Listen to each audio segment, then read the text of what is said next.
নমস্কাৰ বন্ধু বান্ধৱীসকল, মোৰ এটা নতুন ভিডিঅ'লৈ আপোনালোকক পুনৰবাৰ স্বাগতম জনাইছো। সংস্থানৰ সম্প্ৰচাৰিত হৈ থকা বকুলা আৱেগখনৰ আজিৰ খণ্ডটো চাবলৈ বহুত বেছি ইণ্টাৰেষ্টিং হ'বলৈ গৈ আছে। যদি আপোনালোকে বকুলা আৱেগখন চাই ভাল পায় তেনেহ'লে ভিডিঅ'টো এটা লাইক কৰি আমাৰ চেনেলটো ছাবস্ক্ৰাইব কৰি ল'ব। এনেকুৱা ধৰণৰ আপডেট মোক পাই থাকিবলৈ। বকুলা আৱেগখনৰ যোৱাটিখনত দেখিবলৈ পাইছিলে অদিতি বহু ৰাতি হস্পিটেলৰ পৰা আহি পোৱাত আদিৰ দেউতাকৰ বহুত খং উঠিছিল আৰু আদিৰ দেউতাকে তুমি কাৰ পাৰ্মিশ্যন লৈ তুমি বাহিৰলৈ গৈছিলা? এইখন ঘৰৰ কেইটামান নিয়ম আছে, এইখন ঘৰৰ বোৱাৰীয়ে বাহিৰলৈ চাকৰি কৰিবলৈ যাব নোৱাৰে, গতিকে তুমি আজিৰ পৰা চাকৰি কৰিবলৈ যাব নোৱাৰা আৰু এইখন ঘৰৰ নিয়মৰ চিকলিডাল তুমি নিজৰ ভৰিত নিজে বান্ধি লোৱা। মই বান্ধিব লগা হ'লে কিন্তু ফৰি ছিঙি যাব পাৰে বুলি অদিতিৰ আগত কৈছিলে।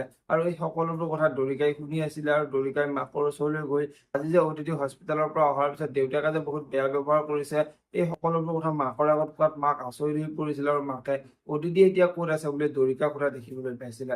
আৰু আজিৰ খনতে দেখিবলৈ পাব মাক অদিতিৰ ওচৰলৈ গৈ তোমাক দেউতাই কি কৈছে বুলি অদিতি সুধিব আৰু তেতিয়া অদিতিয়ে মোক চাকৰিলৈ যাবলৈ মানা কৰিছে বুলি মাকৰ আগত কোৱাত মাক আচৰিত হৈ পৰিব আৰু মাকে তুমি আমাৰ বাবে তোমাৰ চাকৰিটো হেৰুৱাব নোৱাৰা, তুমি চাকৰিলৈ যাবই লাগিব বুলি অদিতিৰ আগত ক'ব।